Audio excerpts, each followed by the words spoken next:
Qui ira en finale de Ligue des Champions de la CAF? L'Espérance de Tunis ou bien Al Ahly? Et de l'autre côté, qui ira en finale entre Mamelody Sundowns et le Wydad Casablanca? On a déjà quelques éléments de réponse et on va d'abord commencer par le premier match auquel on a eu droit, Espérance de Tunis contre Al Ahly. Le club tunisien contre le club égyptien. Le match aller s'est joué à Rades en Tunisie, score 0-3 pour Al Ahly. Une Espérance de Tunis qui a d'ailleurs joué ce match aller à huis clos en raison des incidents qui se sont produits lors des quarts de finale. Une Espérance de Tunis qui pour moi s'est complètement fait manger. Si on regarde le match, on a l'impression qu'Al Ahly était 10 000 fois plus fort que l'Espérance de Tunis. On avait l'impression qu'Al Ahly était complètement intouchable, mais laissez-moi vous dire que ce Ahly qui semble intouchable, moi-même en tant que supporter d'Al Ahly, il n'était pas si intouchable que ça, et c'est le faible niveau de l'autre côté de l'Espérance de Tunis qui a donné clairement cette impression qu'Al Ahly était complètement intouchable. Al Ahly a raté énormément d'occasions. Al Ahly sur des contrôles de balles,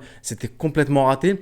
Et ce qui donne cette impression vraiment d'intouchable, comme je vous l'ai dit, c'est le faible niveau des joueurs de l'Espérance de Tunis. On le voit notamment sur le premier, sur le deuxième et le troisième but. Il n'y a absolument rien qui va de la part des joueurs de l'Espérance de Tunis. Premier but, le gardien se loupe complètement. Ensuite, on a quand même un petit sursaut d'orgueil de la part des joueurs de l'Espérance de Tunis. Ils sont à domicile, ils veulent bien faire. Et pour le coup, ils poussent.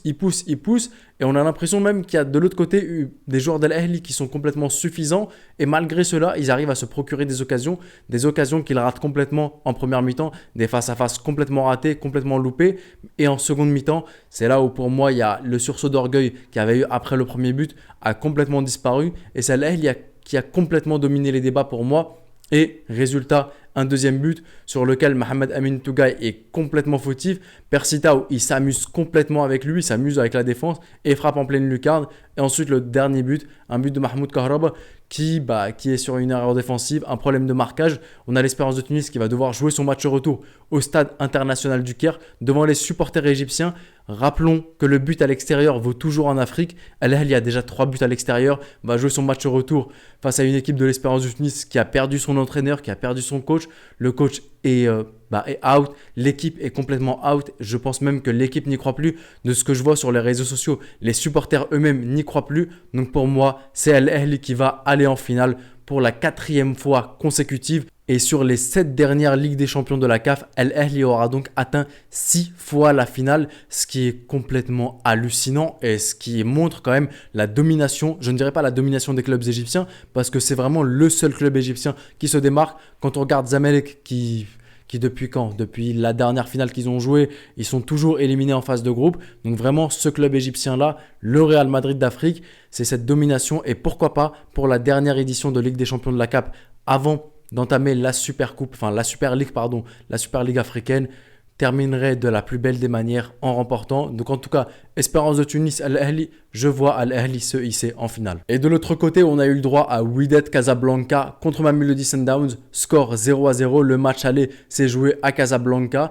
c'était sur le terrain du Wydad. Le match ne s'est clairement pas joué sur le terrain. Le match s'est joué en tribune avec une ambiance de folie. J'ai eu la chance un jour d'assister au match du Wydad et je peux dire clairement que les tifos sont magnifiques. C'est quelque chose qui est relatif à tous les clubs marocains en général. Ils font des tifos incroyables et l'ambiance est incroyable. C'est là que s'est joué le match, c'est dans les tribunes avec ces super beaux tifos, avec ces super belles ambiances. Mais sur le terrain, clairement, que ce soit du côté du Wydad ou bien même de Mamelody Sundowns, qui pour moi était le grand favori de cette compétition et reste un peu aussi le favori pour moi cette compétition, j'ai clairement vu un match d'enfant. Honnêtement, c'est pas pour moi manquer de respect aux joueurs, mais ce que j'ai vu là, d'un point de vue technique ou même d'un point de vue tactique, sur ce match Wydad Casablanca et Mamelody Sundowns, pour moi, c'était d'un niveau, mais même des gamins de CM1 ne font pas ce qu'ils font là.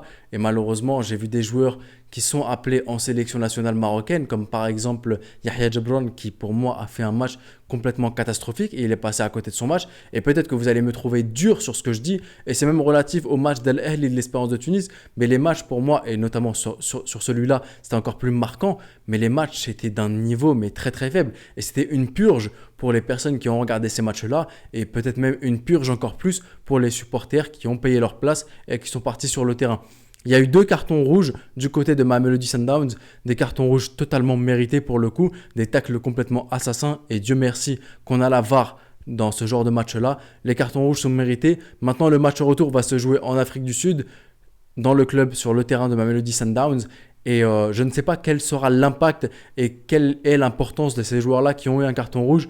Je pense que forcément Sundowns sera favorite au retour. Mais le but à l'extérieur existe toujours. Donc il suffirait d'un but à l'extérieur du Wydad. Sundowns devra en marquer 2. Maintenant, en tant que supporter d'Al Ahly, j'aimerais forcément que le Wydad se qualifie.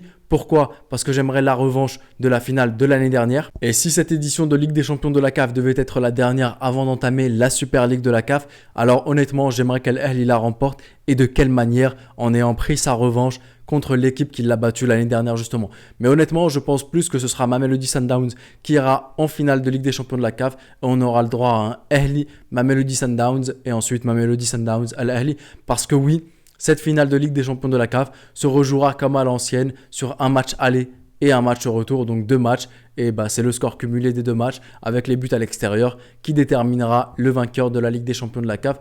Et en tant que résident au Maroc aussi, j'aimerais que la finale se joue, le match retour se joue à Casablanca et que je puisse y assister au stade et voir forcément Al Ahly soulever le trophée à Casablanca dans le meilleur des mondes. En tout cas, c'était un peu mon prono et mes débriefs de ces demi-finales aller. On fera le débrief des demi-finales retour et peut-être un petit pronostic avant la finale. Dites-moi vous maintenant, qu'est-ce que vous en avez pensé des matchs Espérance de Tunis, Al Ahly, Wydad Casablanca, Mamelody Sundowns et vos pronos qui ira en finale, vos pronos aussi des matchs retour. C'était le petit pharaon, prenez soin de vous et de vos proches et je vous dis... Arrivederci.